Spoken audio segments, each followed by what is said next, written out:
Actually, napa may time because karon ang last one day nga registration.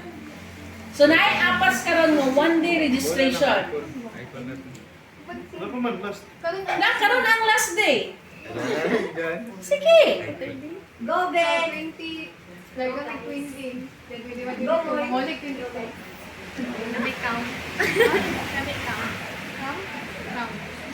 Asset count. Naamoy? Kami asset count. Ha? Asset count. Naasad mo hindi apinan. Okay. Audit na. Sa trabaho? Wag yun tayo. Sa trabaho. Uy, kabalo mo. Ani ha? Share lang ako sa inyo when it comes to that, no? I have this kanang particular prayer one time nga after sendong, after sendong ha, I quit my job nga na-assign ko dito sa Cagayan. Iundang ko kay Wayman. For how many years na ako diri sa community, wala jud ko naka-attend og mga dagko nga conferences tungod sa kong trabaho. Mura ginahigtan ko ba tungod sa kong trabaho.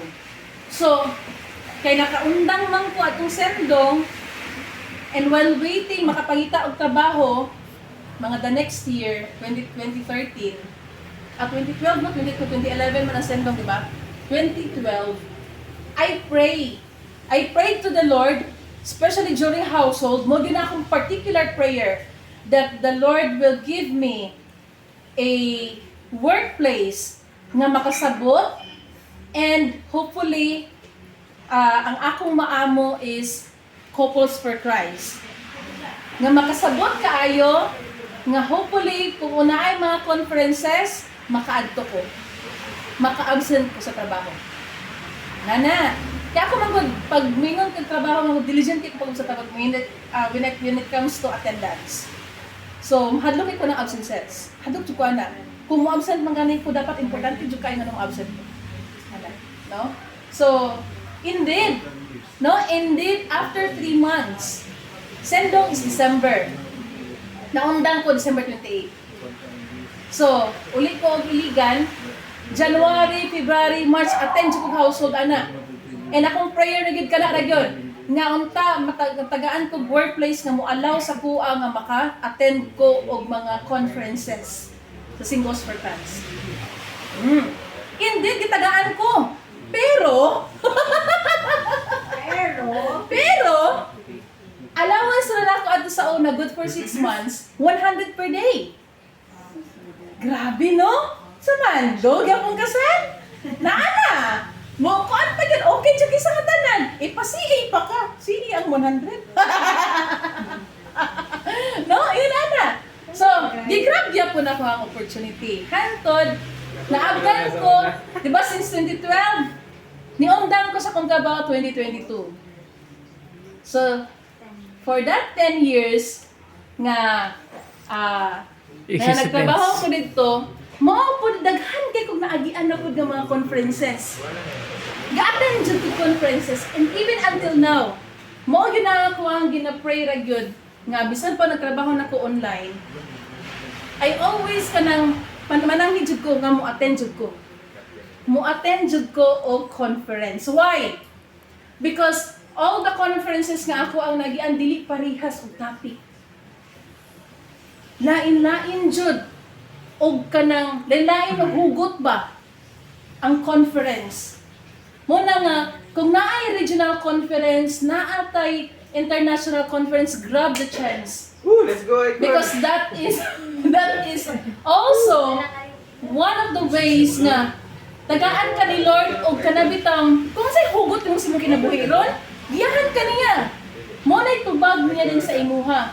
Kung karon is doubtful ka, confused ka, basing sa conference na to sa Live Catholic, no? Matubag niya na. Atenta! Ha? Gawi kay Sigway na. Amen! Amen to that. Amen. No? So, why man ako gining ipakuan sa inyo ha? Although, nahulog na tawag ta na Singles for Conference. Ikasagara ng good, kung magtigising sa nag-attend ng conference na dagko nga mga activity, muna lang ilang ginalook forward, dili ng household. Pero again, back to basic ta. Household yun dapat. Household dapat ang always nga ginalook forward nato. And kung naay chance, attend tao conferences. Okay? Mga conference. Ano? Let's go. Okay. So, respect. Oh, aside sa kanang conference, kanang formation like this. Again, akong gi-mention ni kagabi, this is your first formation as a Singles for Christ. And ako, kapila na ko gusto attend kod OCO, lain-lain yun ang mensahe gud sa speaker. Yes, na aming manual gina-follow, pero ang speaker nga mustorya dire, always dili na usually by the book or by the manual kaayo. Usahay ang ilahang own experience na ang ilahang iistorya sa inyo. Mo na nakanindot kung atin taong formation. And ang next na formation nga atinan ninyo pohon is ang KTPD or the Knight's Tale and Princess Diaries. Yay! Yes. That is what we call the Women's and Men's Weekend 1. No? And after Ana is attend po na yung taong CCW, attend po na yung misbutan na ito na late. Okay? Respect for order and authority in the body. Since we are one body, again, akong gi-mention ako ni kagabi, we belong to Couples for Christ. And Singles for Christ is under the wings we call as the family ministry of Couples for Christ. So kung Singles for Christ naatay order. Ang order ana always na ang Couples for Christ ang ato ang ginatanhaw. Kung unsay ilahang mga ipa-download sa tuang nga mga importante kaayo nga mga sharings and everything no nga mga mahimo siyang materials for teachings, mo to siya to gina-follow. Una. Aside ana is kung unsay hierarchy karon dito or pang style na natay household head or naatay sa Couples for Christ, ang pinaka-top diri sa Lanao del Norte is ang Provincial Area Director. Ang pinakang Provincial Area Director is under na siya sa AGT. Yung sa AGT, Area Governance Team. No? CFC na siya. And kanang Area Governance Team, under nila na, appeal nila na din ang sector heads. Pag mo-mention tag sector, pila ka sector diri sa Lanao? Duha. North and South. And duha na lang. No, sa una kay sector A, sector B, sector C, sector D, sector D, sector D, sector E, ana. So, inato ko na sa una. Karon, So, mga duha. tumayipsip mo, ganyan cluster. Pag north, at sampo, sectors, no, sectors. Na, kailan mo kisa itong sector head dire? Sa south? Oo, couples. Sector head sa south. Si Tito Albert. Couples. Oh, Tito Albert na siya. Mon sobre. Oo. Ang equivalent po dayon ana sa Singles for Christ for sector heads na gitawag na tog sector couple coordinator. Okay? Kanang sector couple coordinator, muhauso or ilahang service ana is under kang sector head. Okay? Sector couple coordinator, supposedly after ana is cluster. Wala man tay cluster dire. Wala na siya sa singles.